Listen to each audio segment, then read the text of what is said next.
We're here with Ed Klein. We've conducted 4 previous interviews about his new book, Unlikable, a description of Hillary Clinton, but also a description of Obama, Bill Clinton, Valerie Jarrett, Michelle, all based on incredible inside sources and inside information.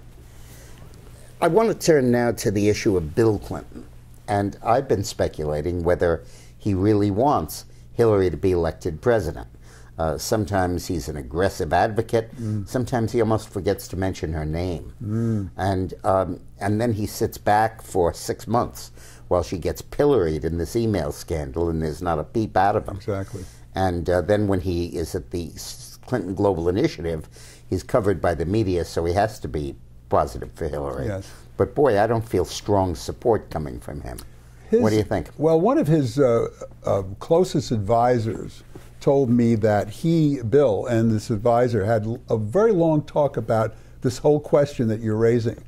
And he explained that on the one hand, Bill feels that if she wins, then he's not going to be able to continue this lifestyle that he's had, because he can't fly around in jet planes with the bevies of beautiful girls.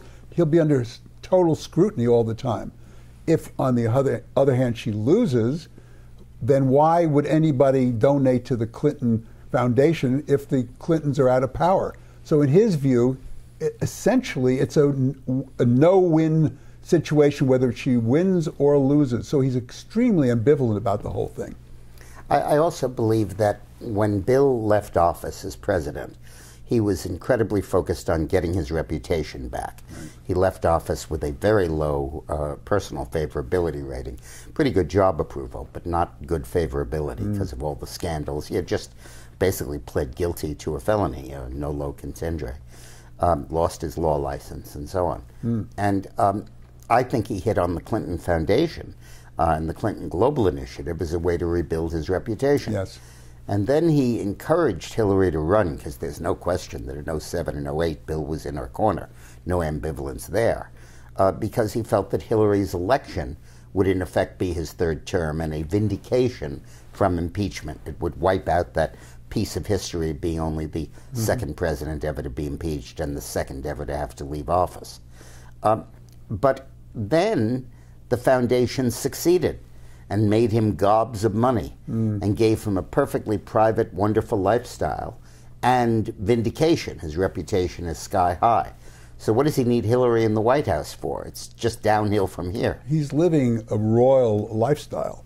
I mean, the man travels the world, is treated like a king everywhere he goes.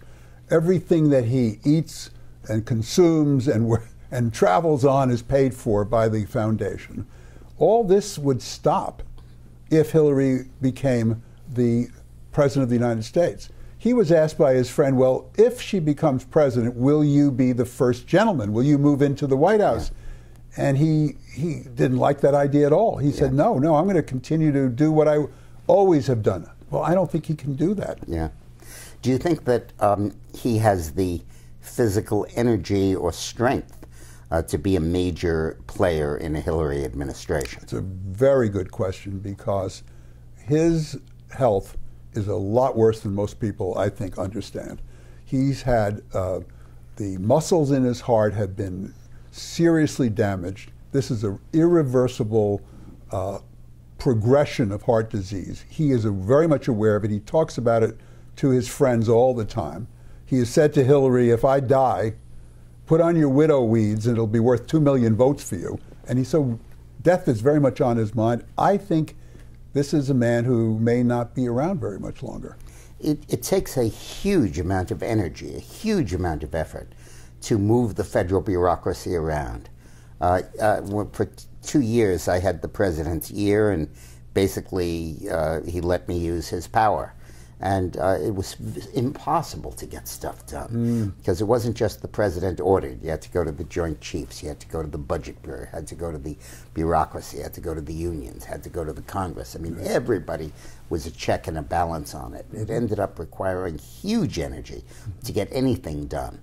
And I don't think Bill Clinton has that kind of energy. He doesn't. I'm sure you're right, he doesn't. He looks in person even worse than he does on television.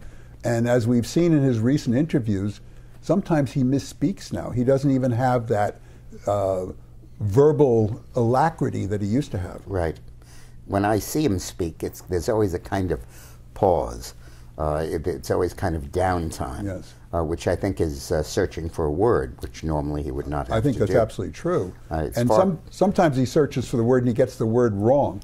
And he says things like, you know, the Clintons get away with things. I mean, he didn't mean to say that. The but he laws said, don't.